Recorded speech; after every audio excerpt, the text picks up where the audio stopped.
spiritual thirst. Spirituhanon nga kauhaw. Abi nimo ang kauhaw, isa ni ka-powerful kayo nga illustration nga gigamit sa Bible. Gani sa time nga si Christ gi-crucify sa cross, iyang fifth last word ni Christ, ingon siya, giuhaw ako. And sa Sermon on the Mount ni Christ, ingon po ni Christ, blessed are those who hunger and thirst for righteousness. And this time sa tong verse nga gibasa, once again, si Christ naghatag og emphasis mahitungod sa kauhaw kaayo nga kalag. Ingon pa niya, if anyone thirsts, let him come to me and drink. So unsay significance sa kauhaw sa atong kinabuhi? Unsay meaning nini sa atong spirituhanon nga bahin? Unsay application nini isip magtotoo diha sa atong Ginoong Hesus? First, tagana kong background ng atong text. Ani nga time, naa ang Israel sa ilang dako kayo nga feast or holiday. Isa sa mga dagko nga holiday sa Pilipinas, ang Christmas. Napud tay mga uban pa nga mga celebration. Sa Israel, ang holiday gitawag nila ni og feast or fiesta sa ato pang termino. Na itulo kadako nga major feast or holidays ang Israel nga gina-celebrate nila every year, ang Feast of the Passover, ang Feast of the Tabernacle, ug ang Day of Pentecost. Para sa ilaha kining tulo ka feast sa ato pang time muranig kanabang Christmas nga season. Halos tanang tao nagasaulog dinhi. Og sa John chapter 7, gi-celebrate nila ang Feast of the Tabernacle. Nini nga celebration halos tibok Israelite nagahugyaw sa kalipay. Muni ang time nga nagahimo silang seremonya, ang high priest sa temple muadto siya sa pool nga gitawag og Siluam. Hinumdum mo atong blind man nga nanghilampo sa pool sa Siluam. Didto siya mudol ang high priest, mukuha siya tubig didto, mubalik siya sa temple, unya musaka siya sa altar nga ginasunugan sa sacrifice, iyabo niya didto ang tubig nga gikan sa Siluam. Ug inigyabo sa high priest sa tubig sa Siluam ngadto sa altar, mudungan og blow sa trumpet ang mga Levites. Ang mga Levites sa 12 tribes sa Israel, sila ang gipreserve nga tribe para mahimong mga priest. So mudungan og blow sa trumpets ang mga Levites, inig-blow sa trumpets, isa na kahugyat nga ang kalipay ug ang kadaugan nagsugod na. Inig-blow nila sa trumpet, sugaton din sa mga Israelites og kalipay, hugyaw sa kalipay, sayaw, part silang culture ang magasayaw-sayaw sila, music, and sa ilang mga panimalay na diyan ng mga gi-prepare nga mga food, pagkaon, usa ka special kaayo nga okasyon nini nga time. Pero nini nga bahin, usa ka interesting kayo nga part ang gihimo ni Christ. Kay taliwala silang hugyaw sa kalipay. Misagit ang Ginoo sa taliwala. Ug mo ni iyang gingon, samtang ang mga tao nagahugyaw, nagaambak-ambak sa kalipay, nagasayaw-sayaw, nagakaon, ingon din si Christ, ang tanan nga giuhaw, duol kanako. Ang tanan nga giuhaw, duol kanako. Unsay point din ni Christ? Gani ingon pa siya, he who believes in me, as the scripture has said, out of his heart will flow rivers of living water. Unsay point din ni Jesus Christ? No, ang spiritual thirst or spirituhanong kauhaw, nagpasabot ni sa spirituhanon nga demand ni sa imong kalag. Usani ka paghilak, kapag tsabaw, usani ka need sa imong spirituhanon nga bahin. Ang tao nagkinahanglan og love, nagkinahanglan ta og attention, gusto ta og significance, gusto tag value, gusto tag satisfaction, gusto tag assurance. Ang atong inner being kanunay nagapangita na ng mga butanga. Ug hangtod karon ang tao ginapangita niya na. og sakit lang hunaon kay isa man ni ka spiritual nga demand gipangita ni sa tao sa material nga mga satisfaction. Ug tungod ana dili mao ang na-provide. Ang nagdemand og spiritual nga need, gi-provide sa tao ang material nga need, dili ma-satisfied. Ug the more ang tao mag-focus sa mga butang sa kalibutan, the more gid siya dili ma-satisfied. Muna hangtod karon daghan kita question. Ingon akong mama sa una, akong auntie, kung maminyo lang ko, magmalipayon ako.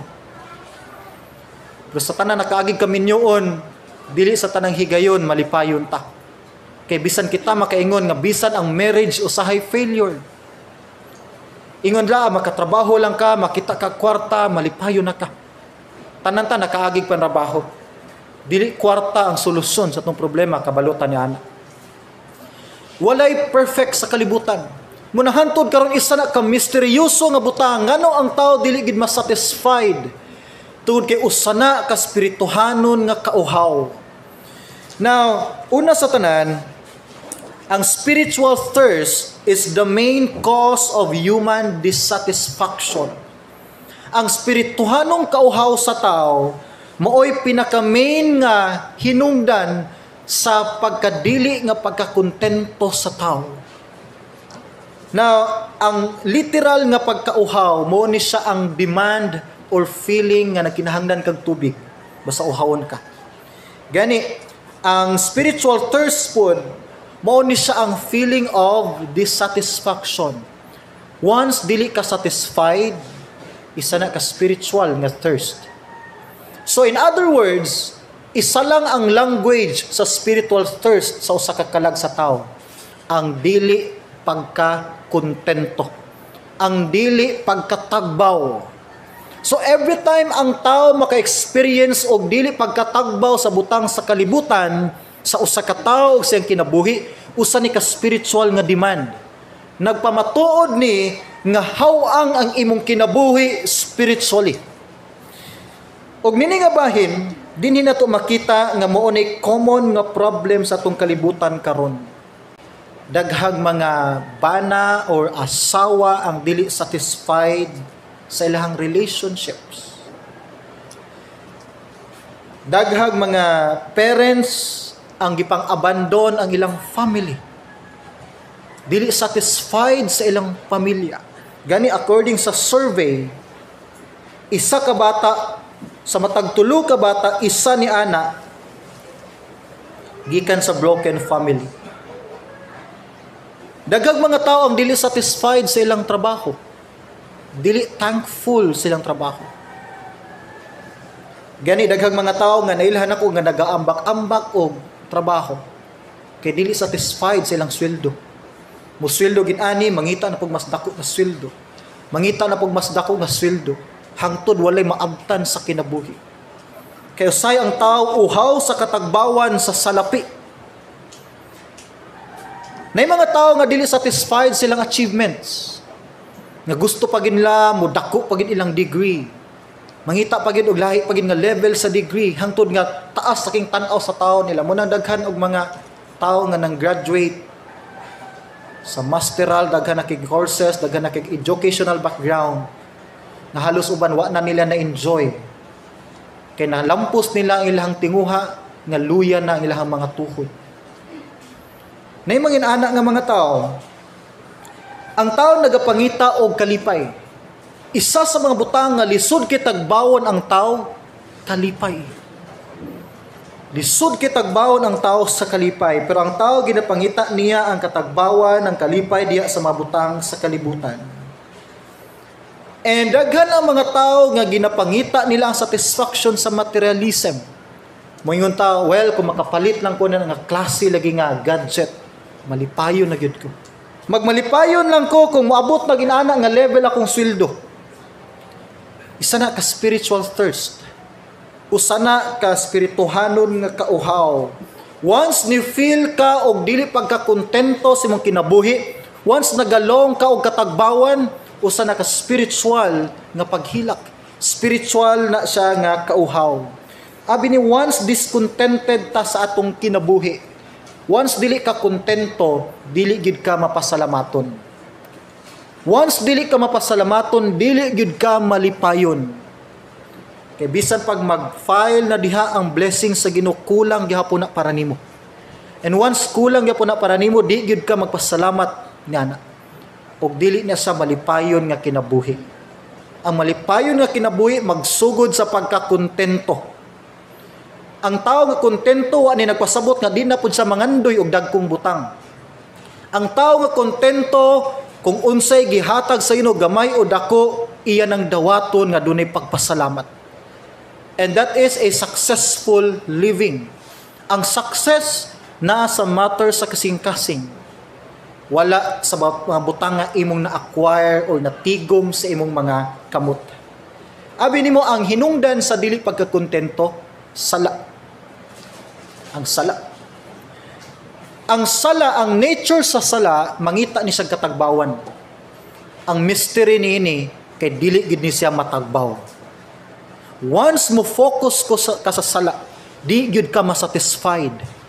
Sultihan ti ka. And the more ka mo focus sa sala, the more ka magsig pangita nini. Example, gambling, sugal. Ako sa akong high school life o college life na-involve po kong sugal. Taxi, braha, di ko kabalo ng mahjong, bingguhan, billiard. Ang billiard, bukating dyan ko nag-eskwelahan sa ona. Sugal ba na? Once makasuway kag sugal, ganahan na ka magbalik-balik. Kay nature sa sala ang magpangita pa og dugang. Alcohol. Sabi ninyo, isa sa lisod na ko gibiyaan sa akong bisyo ang alcohol. Dili rabing alcohol. Alcohol, inom. Munay mas dali pa nako nabiyaan ng smoking kaysa inom. Naglisod gyud kog biya sa inom that time. Once makatilaw kag alcohol, lisod na kay mapangita ka. Smoking, the same with smoking, drugs. Once mo tilaw ang tao nini usa ni katrap, lisod na kay kaibton pabalik. Unsa pa? Fleshly pleasure. Kaibog sa unod. Ini unod-unod nga kaibog. Once ang tao ma-involve diha, magsige sa pangita din. Sa pa, pride, power. Once ang tao makalingkod og taas ka posisyon o sahay, mas pangitaon pa niya, mas higher na pud nga posisyon. This is a form of sin. By nature, ang sin dili gid masatisfied. By nature, ang sin magpangita pud og more pud gyud nga sinful acts. Kay ang sala, once mo tilaw kag sala, uhawon ka pirmi niini, pero dili ka matagbaw. Muna kung paundayunan nimong kinabuhi sa sala, patyon kanini sa katapusan. Munay mo guba. Dugangan ako sa modern time. Isa sa mga addictive karon nga mga binuhatan, ang gaming. Ang ML. Uban pa nga mga gaming. Well, way problema ako, nagadula man pud ko usahay. Pero once ma-addict na kaniana, it's a form of sin. Daghag pag-eskwela nga naguba tungod sa gaming. Daghag mga bata ang nahimong rebellious tungod sa gaming. Daghag sugal ang nahitabo tungod sa gaming. Yes, even ang Facebook, mahimong addict na to usahay ang Facebook. Everything nga nahimo nang nag-occupy sa imong hearts o sa imong mind more than sa Ginoo, that is considered your idol. Na-addict na tadya nga bahin. Ingon ng mga ladies, well, pastor, excuse good me, kay wa may labot. Hoy, appeal ang chismis. Addictive ang chismis, higala igsuon. Amen ang mga laki. Na ako'y nabasahan sa Facebook, ningon siya, kinsa daw ang kusog buhatag og balita? Ang TV Patrol, 24 oras, o ang silingan? Kinsay unsay tubag ninyo? Ang silingan, kusog kaayo. Labwan pang CNN, worldwide. It's a form of sin. Daghag pamilya naguba tungod sa chismis. Daghag relasyon nga nangabungkag tungod sa chismis. Daghag mag-best friend before na worst enemy na karon tungod sa chismis. Churches ang na-divide tungod sa chismis. Powerful kang dila higala igsuot. It's a form of sin. Lindot gyud hisgutan ang wa dinhi. Ngano man na usahay? Man ay gid mo absent higala igsoon kay mahisgutan mo. Bitaw, gilok gid ang dila usahay kung di natupugngan. Ingon ni James sa James chapter 1 verse 15. Once paundayunan nimo na nga klase nga sala asa na padulong. Then when desire has conceived, it gives birth to sin. And sin when it's full grown brings forth death. Ayun. The word death, it means destruction. Massive destruction. Once imong paundayunan ang sala mo dominate sa imong kasing-kasing, gubaon gyud kanini. And it could also refer to physical death. Now, ang suicide sa atong kalibutan niabot na siya og 800,000 every year. Imagine mo na. And ang common cause na is depression, anxiety. Ang teenage pregnancy sa edad nga 15 to 19 years old sa atong nasod sa Pilipinas. Ingon pa dinhi, every 10 teenager, napulo ka mga teenager, isa ni ana ang nabuntis na sa iyang pagka-teenager. So out of 100%, 10% ka mga teenagers nga mga Filipina naka-experience na og teenage pregnancy. Now, abortion. 1 out of 3 naka-experience og abortion sa survey na siya sa 2020 sa tibuok kalibutan. Ang criminality nagasaka og maayo. Isa sa talawag gud ang balita unsay kasagaran hinungdan sa kriminalidad. Kwarta, tulis, pagpangawat, power, selos kay naunhan sa inani, naunhan sa inana. It's about power. Power talks about money. In ana ka worse ang situation. Once ang sala mo dominate sa hunahunag kasing-kasing sa tao, gubaon gyud ni ana ang iyang kinabuhi. Og ingon si Christ, siya ang solusyon sa kasing-kasing nining tawhana. Ingon niya sa John 7:37, if anyone thirst, let him come to me and drink. So isa ni ka spiritual demand nga si Christ lang ang makasatisfied. Once ang tao na ana ni Christ na ay part sa imong kinabuhi nga masatisfied. Now, naiduha ka major need ang tao nga ginapangita niya sa kalibutan.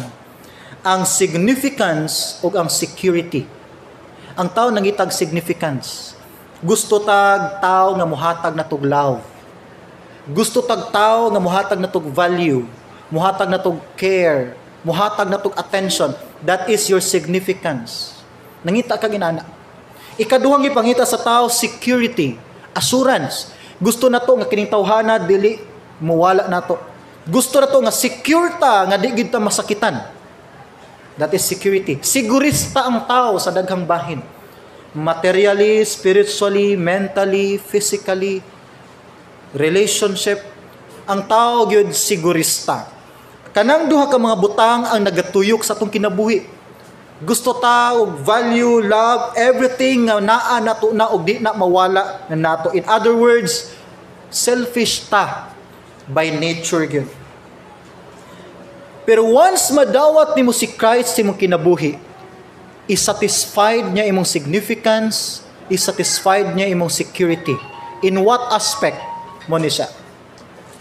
Once madawat nimo si Christ sa imong kinabuhi, pasabton kaniya nga gihigugma kaniya pag-ayo. Nga tungod sa iyang gugma nimo gihatag iyang kinabuhi dito sa cross. Yes. Nga wala na ilaing tao nga makahatag nini nga klase nga gugma gawas lang yun ni Jesus Christ. And that speaks about your significance. Kinsa gud ka nga pakamatyan kas Ginoo? Kinsa ka nga naugon gid ni Christ sa yuta? Because you are very significant in the eyes of the Lord. That is your value. That is your significance. Once masabtan nimo na tagbaw gyud ka spiritually. Next is security. Nagsaad si Christ nga ang tanang naa na niya, dili na niya buhian. Ingon ang Book of Romans chapter 8, bisan ang kamatayon, ang patay, kagutom, sakit, everything, every form of sin, dili makapausab sa gugma sa Dios nimo.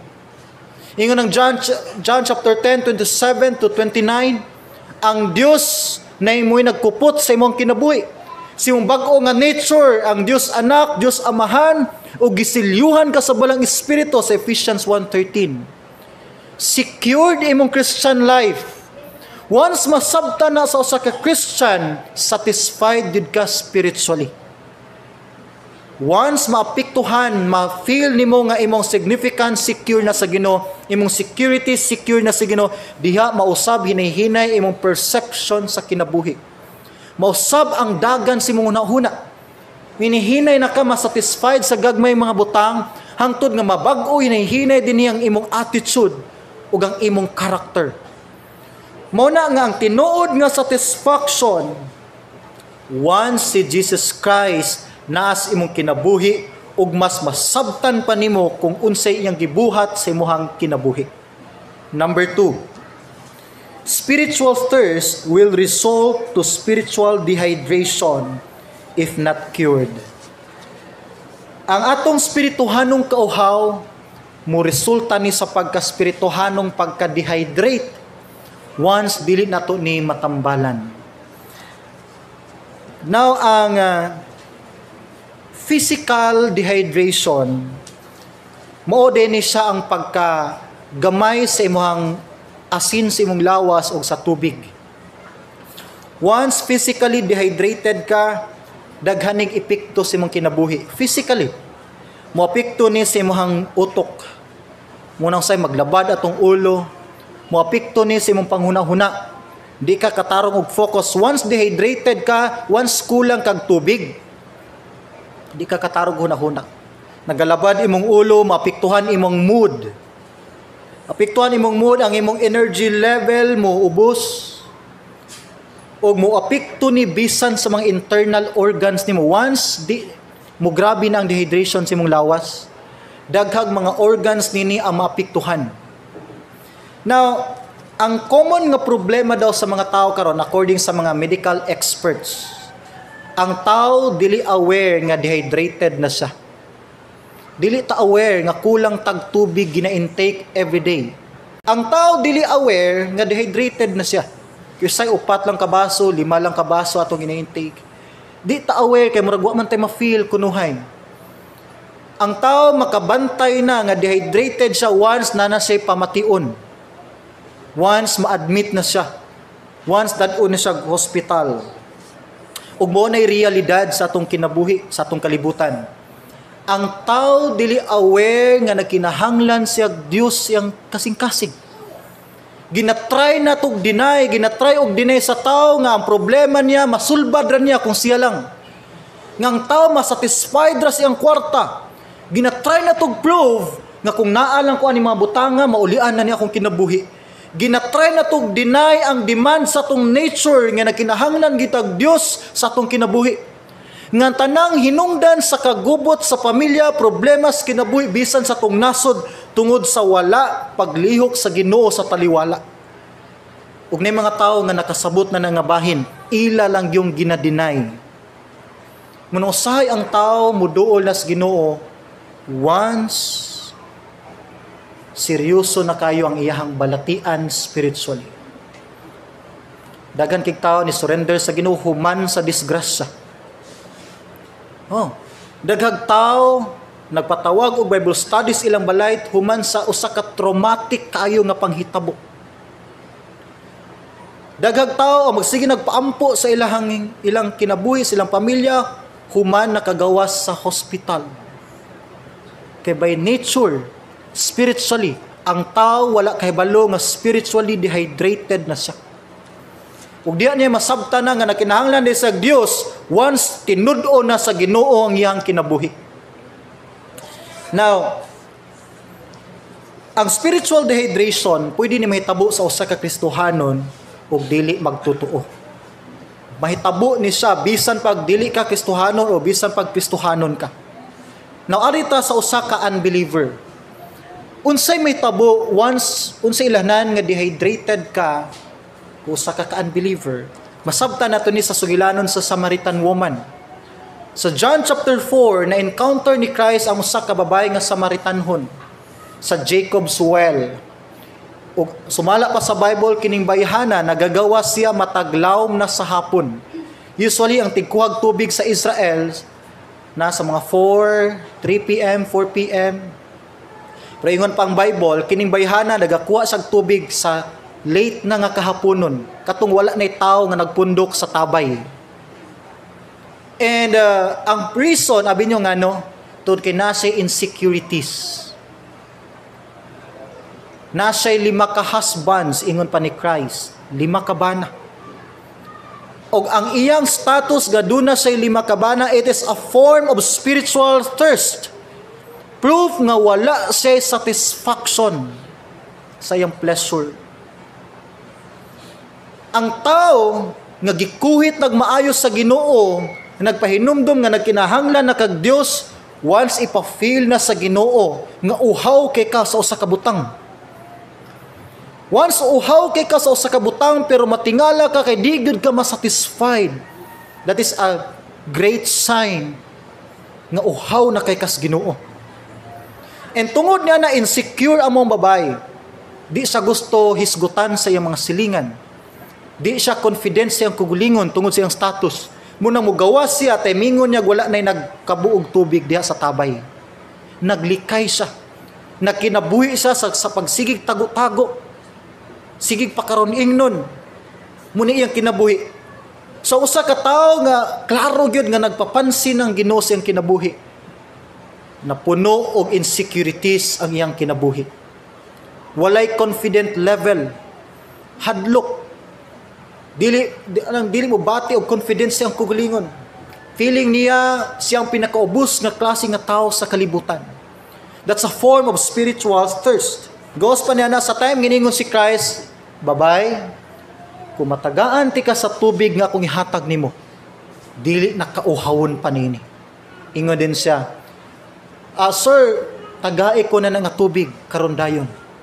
Aron nga dili na ko magbalik-balik nining tabaya. And that's a form of a hopeless situation. Hopeless kay siya. Mura bang iyang point, sir, taghain ako ana dayon kay kapoy nagpagkinabuhi nining insecurities nako. Kapoy nako magtago-tago sa akong mga silingan. Kapoy nako magkinabuhi nga walay kumpiyansa sa akong kaugalingon. So tagai ko na, sir, nga klase nga tubig aron nga matagbaw nako. That's the point. Once uhaw ka spiritually, naa kay ginapangita nga di gyud masabtan unsa ni o ginapangita nimo nagmaayo, uhaw kay ka sa Ginoo higala igsuon. It doesn't mean nga nagasimba ka na nakay personal relationship ni Christ. Wala nagpasabot nga nagatawag kanya every night and day sa iyong prayer. Wala nagpasabot nga na nakay personal relationship ni Christ. In fact, ingon ni Christ sa Matthew 7:21, dili tanang nagtawag nako makasulod sa gingharian sa langit. Sa 23 ingon siya, palayo nako, wala ta mo na ilhan. Tanan ta kaila sa atong president. Kaila ta sa iyang background siguro, kabalo ka sa iyang family, kabalo ka sa iyang complete name. Pero dili tanan nato na ilhan sa atong presidente. Adtos Malacañang, panuktok dito, pasudla ko kay kaila ko sa president. Di ka pasudlon kay wala sa kaila nimo. I'm talking about personal relationship. Tanan siguro ta kaila ni Christ, pero dili tanan si Christ na kaila nato. Ingon ni Christ sa John 10:27, ang akong karnero naminaw nako ug nailhan nako sila. Dili i-recognize ni Christ ang wala pa'y personal relationship niya. So kung hantod karon di ka sure sa imong personal salvation, isigurado gina ni Christ. Ug diha niya sugdan ang katagbawan sa imong spiritual nga demand. Anita sa mga believers, ang believers pwede ma-dehydrate spiritually.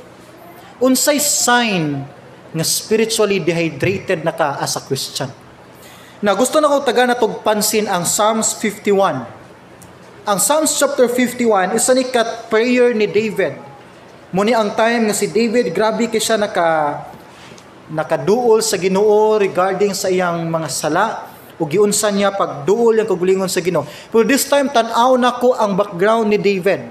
Nganong nasulti niya ni nga prayer, tan-aw na to spiritually unsa iyang status. Now verse 1, Psalms 51:1.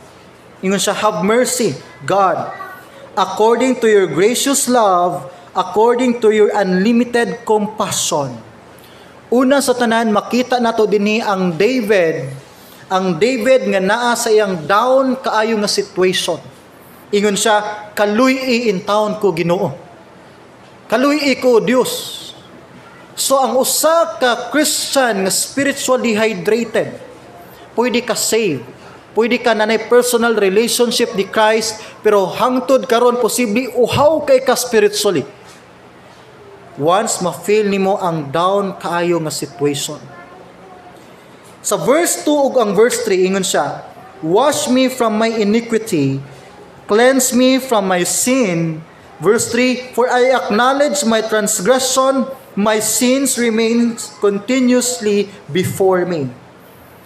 Lahi pa nga part ang na-feel din ni David, guilty kaayo siya sa iyang sala. Take note, ang Christian nga spiritually dehydrated, magpuyo ang guilt sa imuhang kasing-kasing. Guilty ka, kaunon kas konsensya, di ka patulugon buntag gabi sa imong sala. And that is a sign ngang Ginoo nagsige nagpanuktok sa imong kasing-kasing. Verse 7, unsa ingon ni David, purge me with hyssop and I will be clean. Wash me and I will be whiter than snow. Dini nga part gipakita ni David nga wa sa ilaing paglaom gawas lang gid sa Ginoo. Meaning ang usa ka spiritually dehydrated believer, usa ka hopeless sa iyang kuglingon. Ma-feel niya nga hopeless kay siya sa iyang kuglingon. Tingala ka, bisag gi-pray over na ka ni sister o ni brother sa church, luya gihapon ka. Naabot ba ni sa point sa inyong kinabuhi? Verse 10 and verse 11, God, create a pure heart in me and renew a right attitude within me. 11, do not cast me from your presence. Do not take your Holy Spirit from me. So si David nagalong sa dini og deliverance.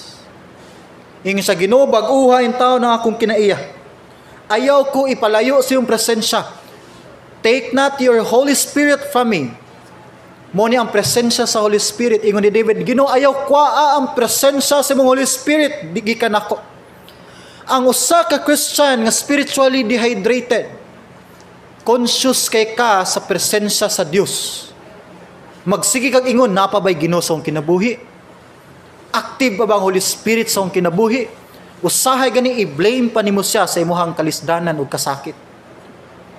Ang verse 12, ingon ni David, restore to me the joy of your salvation and let a willing attitude control me. Ang spiritually dehydrated Christian, nawala na ang kalipay sa iyahang kaluwasan. Naa ka sa church, pero uga ka spiritually. Naa ka sa fellowship, uga ka spiritually. Nagpray ka, pero walay unod imong prayer. Nawala na imong kalipay, imong gana sa pagpangalagad. Ingon, ani ba imong kinabuhi karon higalay suot? Nawala na ba ang kalipay sa imong pagpangalagad sa Ginoo? Kung mo ni ang na-feel nimo, ang Ginoo ang imong gikinahanglan. Ang reason nining tanan abi nimo nasa Ephesians 4:30. Nganong ang Christian mo feel mag-ingon nini? Ephesians 4:30 ingon ni Apostle Paul, and do not grieve the Holy Spirit of God.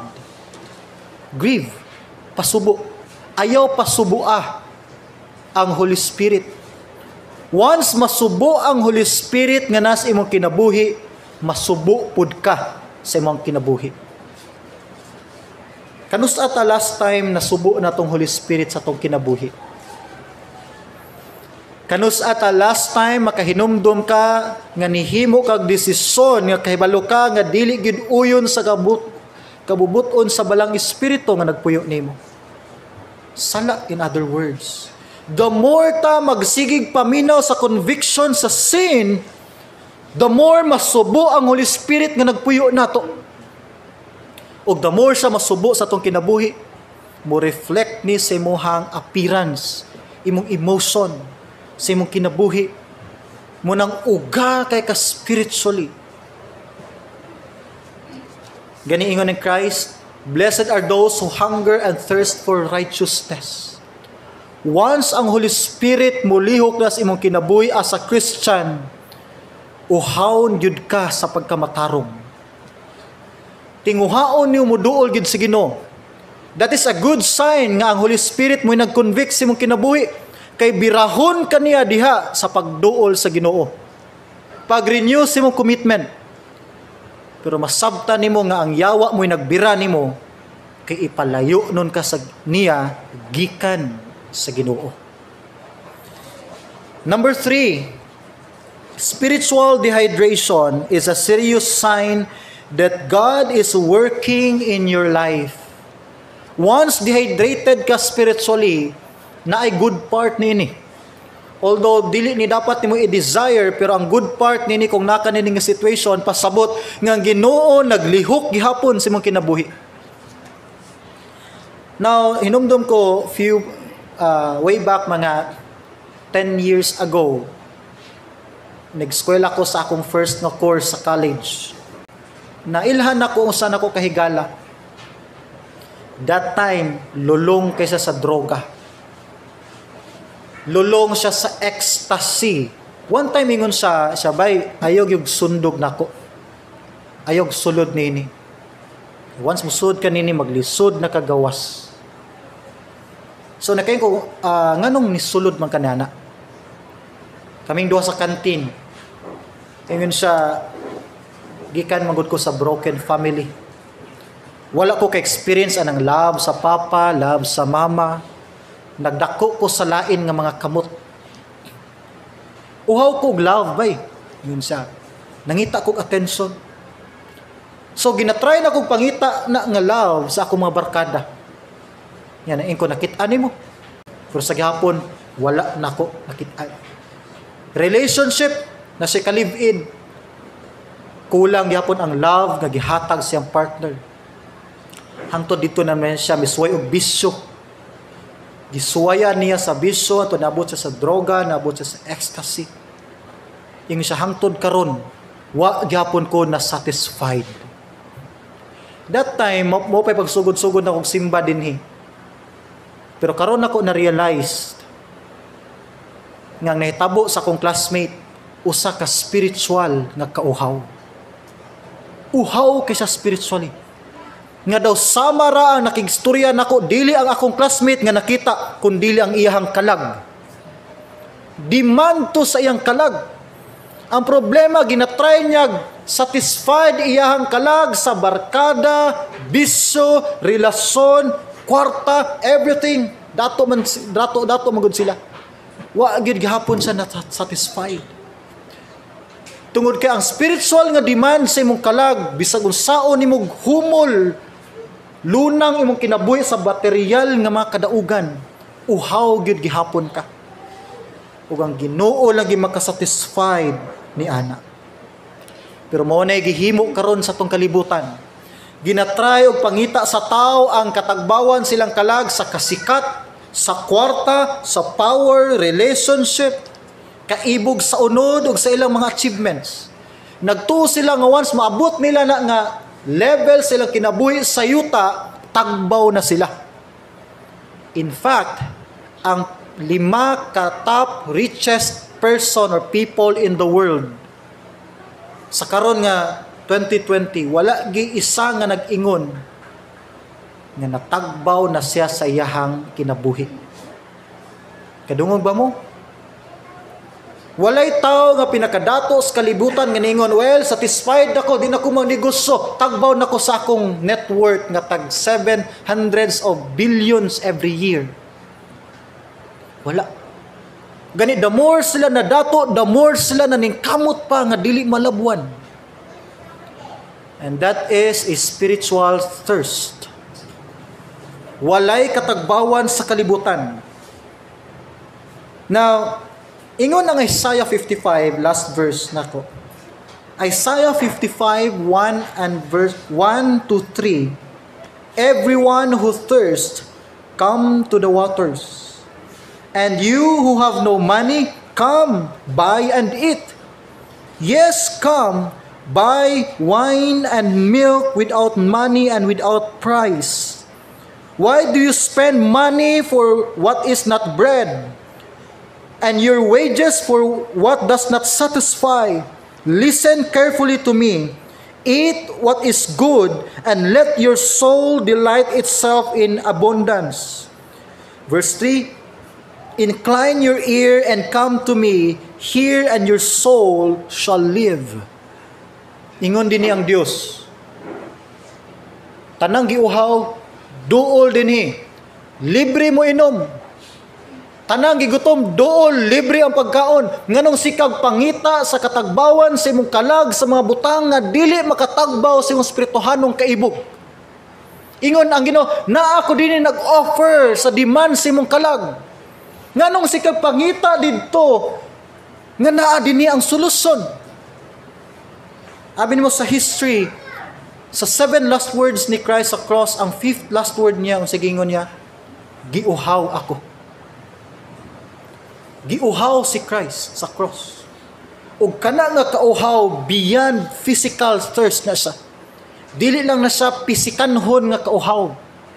Kay sa time nga nagdupa si Christ, giuhaw siya. Usa gimo sa sundalo sa Rome, iyang bangkaw giduslok niya dito sa usa ka sponge, gibutang niya sa usa ka suka nga ni-mix nga pait kayo nga klase sa duga sa tanom. Ginusno dito sa baba sa tong Ginoo. Pero usa to ka spiritual nga concern ni Christ. Sa time sa cross nga nagdupa siya, giuhaw siya sa iyang mga followers. Nangita siya sa iyang mga disciples. Giuhaw siya sa mga promises sa iyang mga followers. Samara nga ningon siya, asa naman tong sumusunod nako nga sig-ingon nga di siya mobiya. Asa naman tong mga Christians nga ni-claim nga mga sumusunod nako. Asa naman tong nagsigig renew sa ilang commitments.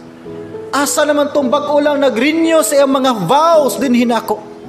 Asa naman tong nagsampit sa kong amahan ug amahan. Asa na sila kay sa time sa cross, walay halos disciples nga nakit-an si Christ. Ug giuhaw siya sa ilang presensya. Asa na itong nakakaon sa pagkaon nga akong gi-provide, sa tubig nga akong gipatubod, sa mga masakiton nga akong giayo. Uhaw ang Ginoo ni ana sa imong kinabuhi. Nagpakauhaw siya sa cross para matagbaw ka sa tubig nga kinabuhi. Sadyang gidughang sa sundalo ang kilid ni Christ, nanigurado kung buhi pa ba siya o patay na. Ingon ang Bible, ni agas ang tubig ug ang dugo sa lawas sa atong Ginoo. Wa lang sa giuhaw sa cross, nahubsan gid siya sa tubig ug dugo sa cross. Ug ang maong tubig nga unta para niya, ang maong dugo sa kinabuhi nga unta para niya, naa nimo. And therefore dili siya deserving tagaan nato sa commitment nga taphaw lang. Dili siya deserving nga unya-unyao nato ang iyang tawag. Dili siya deserving nga ato lang ibaliwala ang iyang concern nini nga church. Kinabuhi ay ang gihatag sa cross. Nahubsan ug giuhaw sa cross. Ug wa lang kanya paimna sa tubig. Wa lang niya tambali imong kauhaw, iya pag yung gitagbaw ang imuhang kalag. Ginoo, nagapasalamat mi pag-usab tungod kay maayo kas among kinabuhi. Nga bisan Ginoo sa among mga kauhaw spiritually nagapanuktok gihapon ka Ginoo. Nga bisan Lord sa mga demand sa among kalag, Sa mga butang Ginoo nga ginatinguha namong kabuuton, Ginoo, nagpahinumdum gihapon ka nga wala ka ni talikod sa among kinabuhi. Nga bisan di Ginoo ang mga struggle namo karon Lord spiritually, nagapadayon ka og tawag sa among kinabuhi sa pag-renew sa among commitment, sa pagbalik diha nimo Ginoo. Unta Lord, kung gibati man namo karon ang kauhaw spiritually, kung pipila man namo dinhi Lord ang na-dehydrate na Lord spiritually, uhaw na sa imong mga pulong, uhaw na sa fellowship, uhaw sa revival, uhaw na sa paglihok, sa conviction sa Holy Spirit. Itugot unta Ginoo nining orasa. Dunay special nga pagpainom nimo kanamo Lord spiritually. Pinaagi sa iyong mga pulong, mahimo unta kining buhi nga tinubdan sa tubig sa among mga kalag. Ang Holy Spirit mahimo unta siyang channel of blessing Lord, nga mudagayday ang imong mensahe Ginoo sa matag uhaw uga namo nga kasing-kasing. Ug mobalik mi diha sa mga commitments di mo Ginoo, labaw pa kaniadto.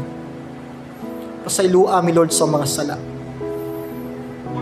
Pray po na mo Lord ang mga relatives hangtod karon uhaw pa Ginoo sa personal relationship ni Christ. Gamita ming instrumento ngadto kanila, ingon man sa mga higala o ubang mga minahal sa kinabuhi.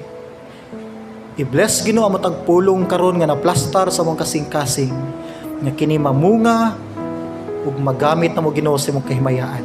Sa ngalan ni Jesus, amen ug amen.